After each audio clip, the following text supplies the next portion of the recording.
My name is Scarlett Blackwood, and this is the story of how I discovered the most devastating betrayal of my life, and how I made sure justice was served ice cold.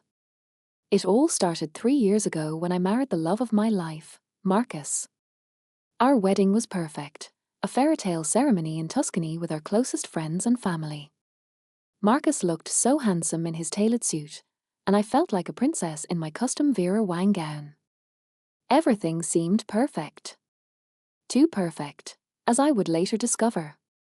Marcus had this best friend, Daniel Chen, who had been his roommate in college and his business partner for the past 5 years. They ran a successful tech consulting firm together, and Daniel was always around. At first, I thought it was sweet how close they were. Daniel was charming, intelligent, and seemed genuinely happy for our relationship. He was even Marcus's best man at our wedding. But looking back now, I can see all the red flags I missed. The way Daniel's smile never quite reached his eyes when he looked at me. How he always found subtle ways to undermine my confidence when Marcus wasn't listening. The innocent comments about how different Marcus and I were, how maybe we were rushing things, how marriage changes people. The first 6 months of our marriage were blissful. Marcus and I bought a beautiful house in the suburbs, adopted a golden retriever named Max, and started talking about having children. We were building our dream life together. But gradually, I started noticing changes in Marcus. He became distant, spending more time at the office. When I'd ask about his day, he'd give short, vague answers. Our romantic dinners became rare, and our intimate moments even rarer. When I tried to talk to him about it, he'd brush off my concerns, saying he was just stressed about work. Daniel thinks we might be taking on too many clients, he'd say. Daniel suggested we pivot our business model. Daniel believes we should focus more on the company right now. Daniel. It was always Daniel's opinion that seemed to matter most. I started feeling like a stranger in my own marriage. Marcus would come home late, claiming he and Daniel were working on important projects. Sometimes he wouldn't come home until after midnight, smelling like expensive whiskey and expensive perfume that definitely wasn't mine. The breaking point came on our first wedding anniversary. I had planned a romantic evening, candles, Marcus's favorite dinner, a special gift I'd been saving for months. I waited until 10 p.m., then 11, then midnight. Marcus finally stumbled in at 1:30 a.m., drunk and barely coherent. "Where were you?" I asked, trying to keep my voice calm. "Work event," he mumbled. Daniel organized it. Important clients. But when I checked his jacket pocket later, I found a receipt from an upscale club downtown. Not exactly a professional work environment. And there was something else, a woman's earring that definitely wasn't mine. That's when I decided to do some investigating. I hired a private investigator named Sarah Matiners. Sarah was a former police detective who specialized in infidelity cases. She was professional, thorough, and promised complete discretion. Within 2 weeks, she had uncovered the truth that would shatter my world. Marcus wasn't just cheating on me. He was having an affair with Daniel's ex-girlfriend, Amanda Harrison. But here's the twist that made my blood run cold. Daniel was orchestrating the entire thing. Sarah showed me photos, recordings, and documented evidence that painted a picture of calculated manipulation that took my breath away. Daniel had been playing a long game, systematically destroying my marriage from the inside. It turned out that Daniel had never gotten over Amanda. They had dated for 3 years, and he had planned to propose when she suddenly broke up with him for someone else. That someone else wasn't Marcus initially, but Daniel saw an opportunity for the perfect revenge when he noticed Marcus's attraction to her at a company party. Daniel began feeding Marcus lies about our marriage. He told him I was unhappy, that I had been seen having lunch with other men. That I had confided in Amanda about feeling trapped. He planted seeds of doubt and insecurity then introduced Marcus to Amanda as her friend who needed support after her recent breakup. The private investigator had recorded conversations between Daniel and Amanda where they laughed about how easy it was to manipulate Marcus. Daniel would create fake business emergencies to get Marcus out of the house, then Amanda would console him about his failing marriage. They had been planning this for over a year. "He's so predictable," Daniel had said in one recording. "Tell him his wife doesn't understand him, introduce him to a beautiful woman who does, and watch him fall apart.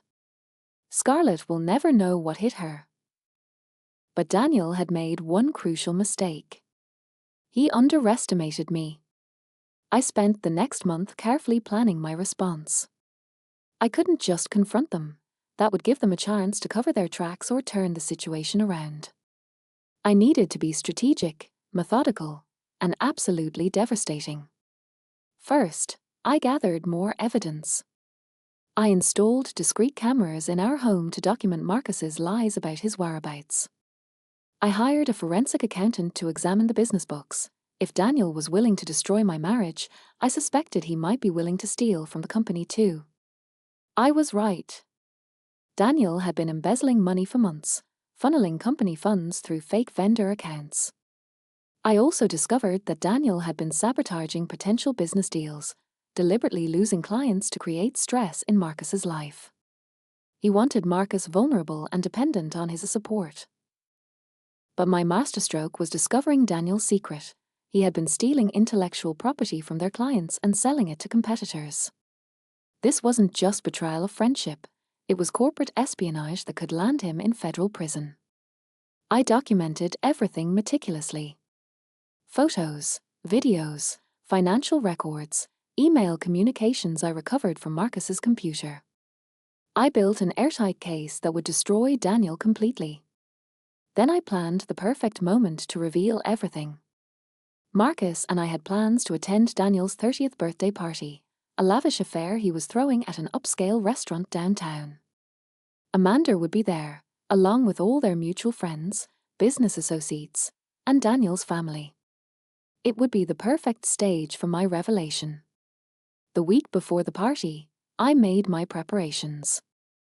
I created a detailed presentation with all the evidence I had gathered. I arranged for copies to be sent to the district attorney's office, the FBI's white-collar crime division, and every major client of their business. I also prepared packages for Daniel's family members and Amanda's employer.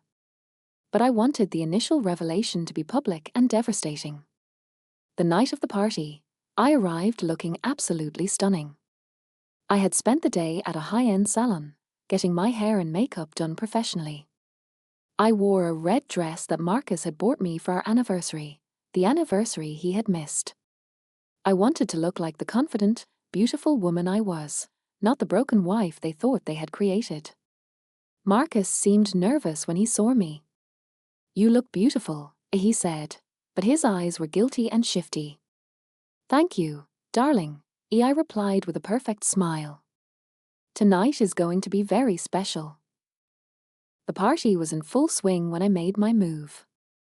Daniel was giving a speech, thanking everyone for coming, talking about friendship and loyalty and the importance of having people you can trust in your life. The irony was delicious. When he finished, I stood up and asked if I could say a few words. "Of course, Scarlett," Daniel said with that fake smile. "We'd love to hear from Marcus's beautiful wife." I walked to the front of the room, my heels clicking confidently on the marble floor. I could feel everyone's eyes on me, including Amanda's nervous gaze from the back corner where she had been trying to stay inconspicuous. "Thank you, Daniel," I began, my voice clear and strong. "I wanted to take this opportunity to talk about friendship, loyalty, and trust, 3 things that are incredibly important to me." I paused, looking directly at Daniel, then at Marcus, then at Amanda. "You see, I recently discovered something fascinating about the nature of betrayal. It's not just about what people do, it's about the elaborate webs they weave to justify their actions." The room was getting quieter. A few people exchanged confused glances. "For instance," I continued, pulling out my phone, I learned that some people will systematically destroy a marriage by feeding lies to a husband about his wife's supposed infidelity, while simultaneously introducing him to their ex-girlfriend who's in on the scheme. Daniel's face went white. Marcus looked confused, then horrified as understanding began to dawn. I also learned that some people will embezzle money from their business partner while pretending to be their best friend. And that some people will steal intellectual property and sell it to competitors while destroying legitimate business deals to create stress and vulnerability. I projected the first image onto the restaurant's presentation screen, a photo of Daniel and Amanda laughing together, with a timestamp showing it was taken the same night Marcus told me he was at a work conference. This photo was taken last month, I announced to the room. The same night my husband told me he was in Chicago for business. Funny how he and Amanda ended up at the same romantic restaurant here in town. The room erupted in whispers and gasps. Daniel tried to speak, but I held up my hand. "Oh, but there's more," I said, advancing to the next slide. "Here's a recording of Daniel and Amanda discussing their plan to destroy my marriage." I played 30 seconds of audio, enough to make Daniel's manipulation crystal clear to everyone in the room. His so predictable, Daniel's voice echoed through the restaurant speakers. Tell him his wife doesn't understand him, introduce him to a beautiful woman who does, and watch him fall apart. Scarlett will never know what hit her. The silence was deafening. Marcus was staring at Daniel with a look of absolute betrayal and horror. Daniel's parents looked mortified. Amanda had gone completely pale and was trying to edge toward the exit. And here, I continued, showing financial documents, is evidence of the $200,000 Daniel has embezzled from the company. But I wasn't done. And this, I said, showing emails and client communications, is documentation of Daniel selling important client information to their competitors, which is corporate espionage and a federal crime. I looked directly at Daniel, who was now visibly shaking.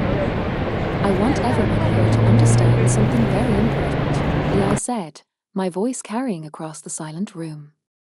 Daniel didn't just betray me. He didn't just manipulate my husband. He betrayed every client who trusted him, every business partner who worked with him, and every friend who believed in him. I advanced to the final slide. Which is why copies of all this evidence have already been sent to the FBI, the District Attorney's Office, and every client of Chen Bradley Consulting. Daniel, you should expect visits from federal agents sometime tomorrow morning. The room exploded. Daniel's parents were demanding explanations. Business associates were pulling out their phones, probably calling their lawyers. Amanda had successfully slipped out the back exit, but it didn't matter. I had already sent copies of everything to her employer and her family. Marcus was standing frozen, staring at the evidence of his best friend's betrayal with tears in his eyes. But I still wasn't finished.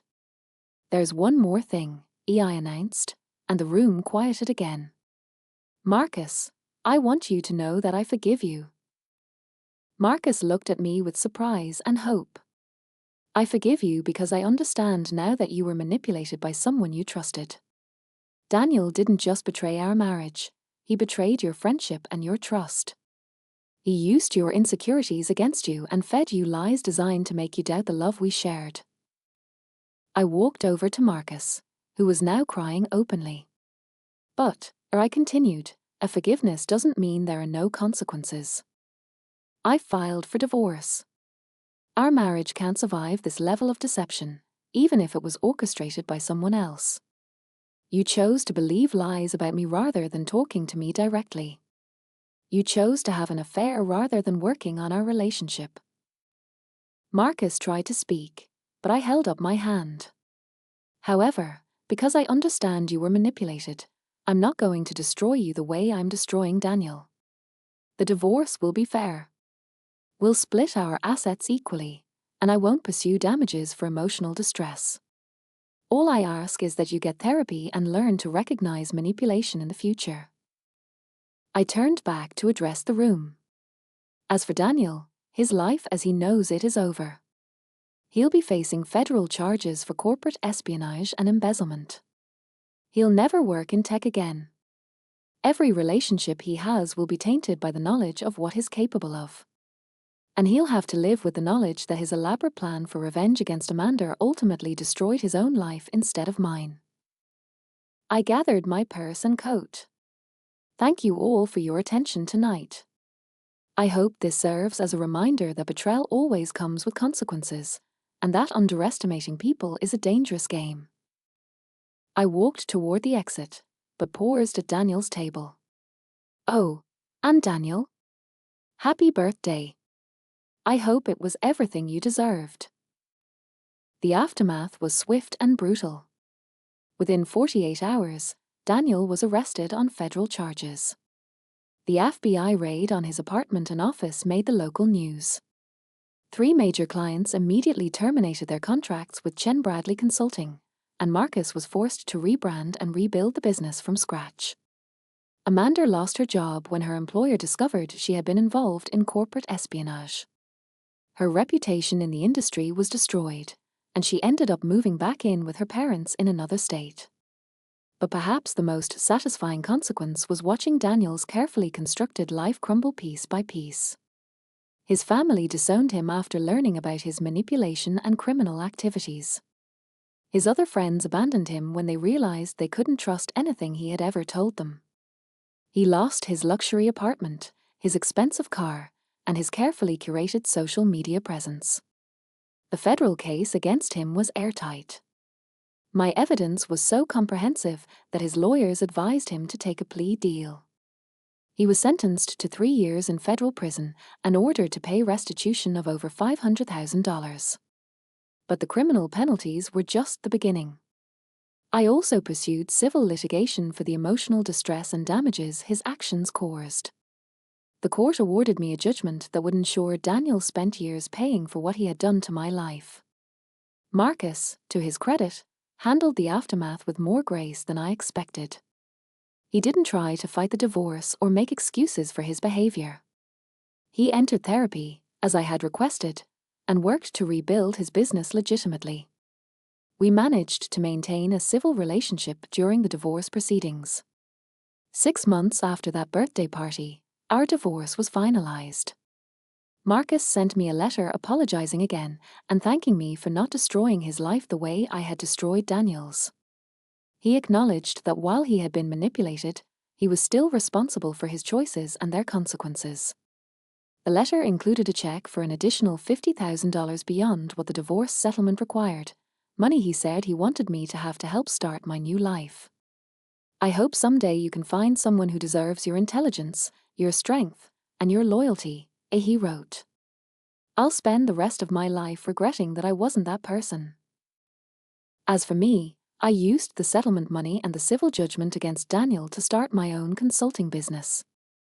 I specialized in helping other women who suspected their partners of infidelity gather evidence and protect their interests.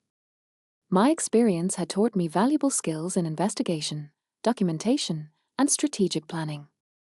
Word of my story spread through social media and women's networks. I started getting calls from wives and girlfriends who needed help uncovering the truth about their relationships.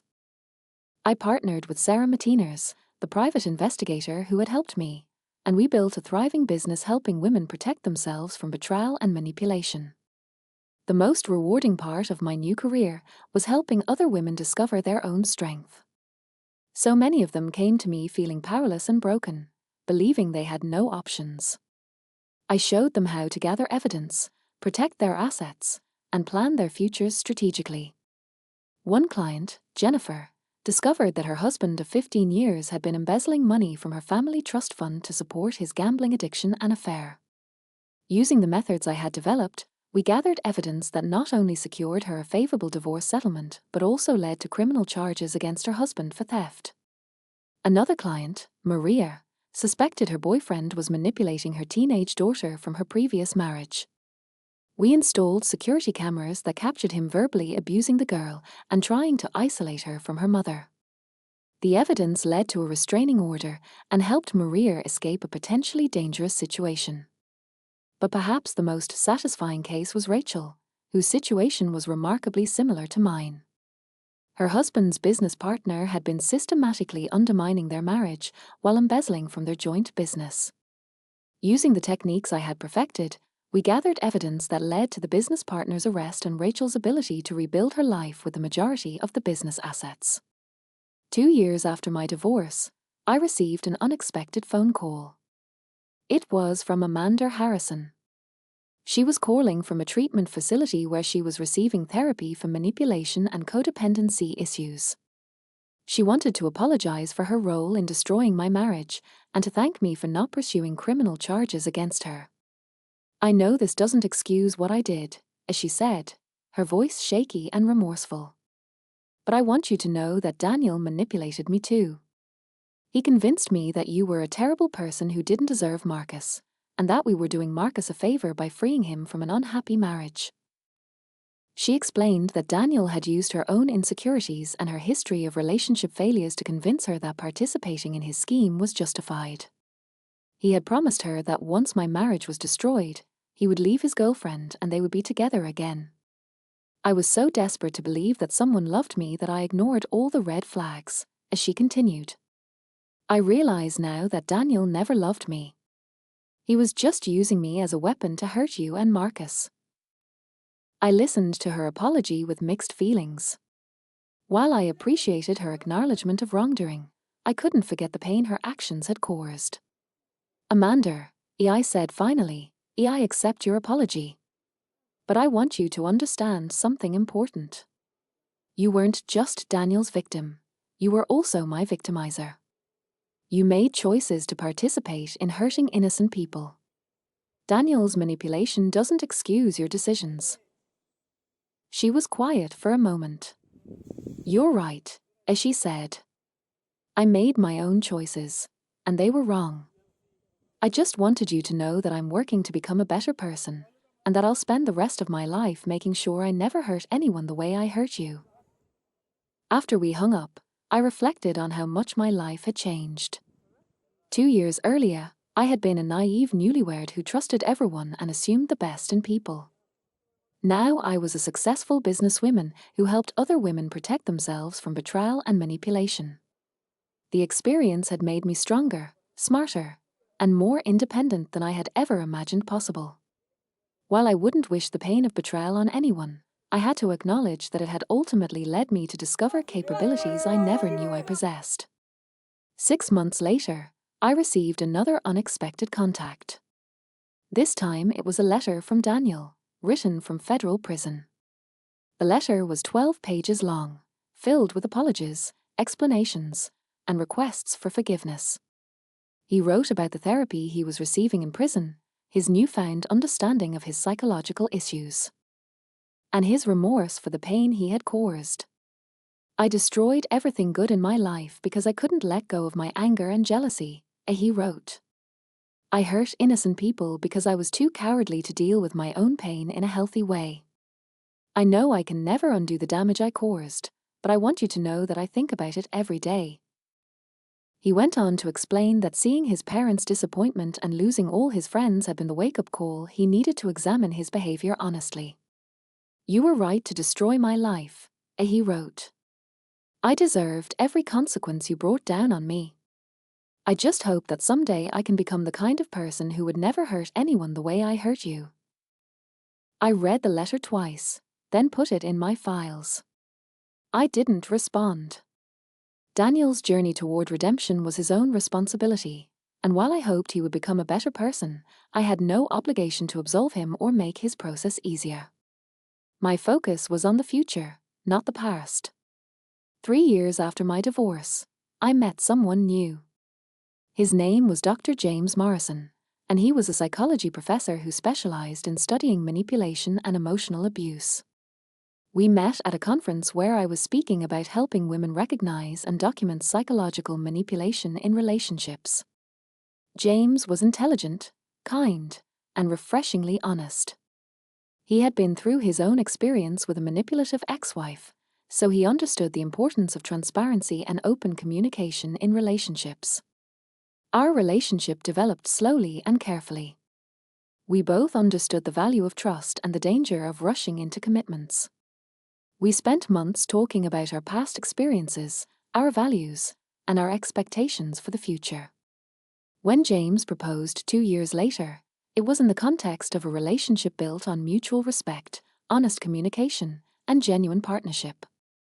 Our wedding was small and intimate, just close family and friends who had supported us through our individual journeys of healing and growth.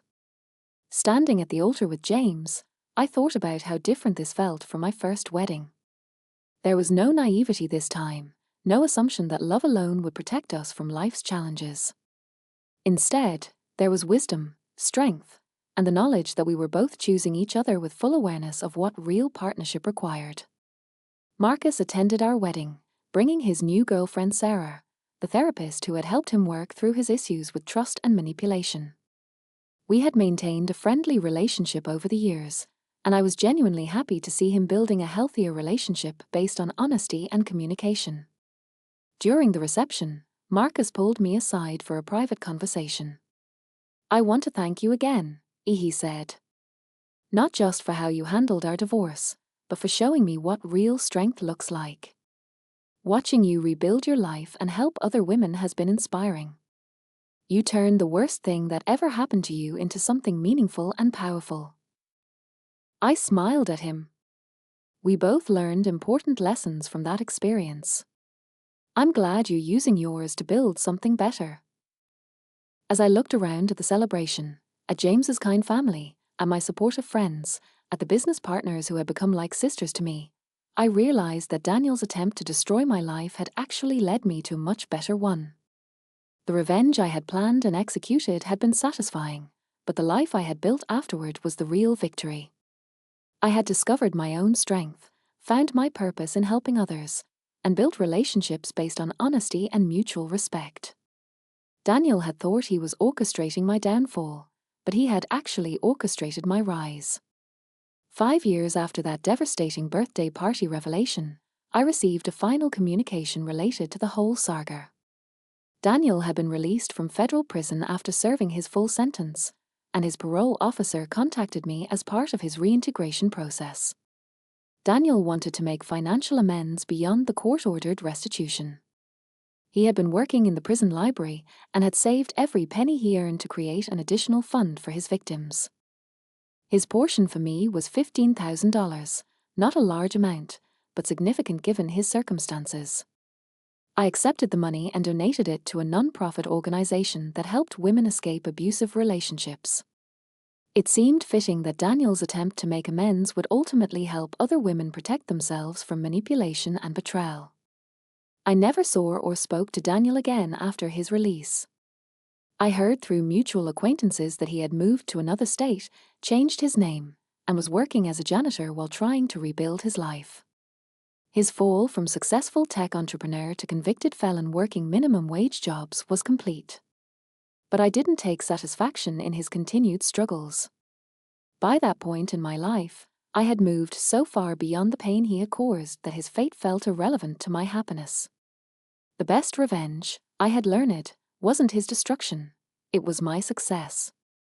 Today, 7 years after my first marriage imploded, I run a thriving business that has helped hundreds of women protect themselves from betrayal and manipulation. I have a loving marriage built on honesty and mutual respect. I have friendships with women who understand the value of loyalty and support. Most importantly, I have the knowledge that I am capable of surviving anything life throws at me. I learned that I could be betrayed by the people closest to me and still rebuild a better life. I discovered that I could turn my worst experience into my greatest strength. Sometimes people ask me if I regret the dramatic way I exposed Daniel's betrayal. They wonder if I could have handled the situation more quietly, with less public humiliation for everyone involved. My answer is always the same. Daniel chose to humiliate me privately for months while systematically destroying my marriage and stealing from his business partner. I simply chose to expose his actions publicly and let the consequences fall where they belonged. He gambled that I would be too weak, too trusting, or too naive to fight back effectively. He was wrong on all counts. The story of my revenge has been shared widely in women's networks and online communities. Other women tell me it gave them courage to investigate their own suspicions and stand up for themselves in difficult situations. That's the real victory, not just that I defeated someone who tried to destroy me, but that my story has helped other women recognize their own power and protect themselves from similar betrayals. Daniel thought he was writing the story of my downfall. Instead, he became a chapter in the story of my rise. And that, I believe, is the most perfect revenge of all. Looking back on this experience, I want to share the most important lessons I learned about betrayal, revenge, and rebuilding. Trust your instincts. I ignored red flags for months because I wanted to believe the best in people. If something feels wrong, investigate rather than hoping it will resolve itself. Document everything. Evidence is power. Whether you're dealing with infidelity, manipulation, or any other form of betrayal, careful documentation protects your interests and exposes the truth. Don't seek revenge in anger. The most effective consequences come from strategic planning, not emotional reactions. Take time to think through your response and make sure it serves your long-term interests. Understand the difference between justice and revenge. Justice restores balance and protects others from similar harm. Revenge is about causing pain for its own sake. Focus on justice. Rebuilding is more important than revenge. The most satisfying outcome isn't your betrayer's destruction, it's your own success and happiness. Use your experience to help others. Turning your pain into purpose gives meaning to your suffering and prevents others from experiencing similar harm. Don't let betrayal make you cynical. Yes, some people will lie, cheat, and manipulate. But many others are honest, loyal, and trustworthy. Learn to recognize the difference without losing your capacity for love and trust. My story isn't just about how I destroyed someone who betrayed me. It's about how I refused to let betrayal destroy me. And in the end, that's the only victory that really matters.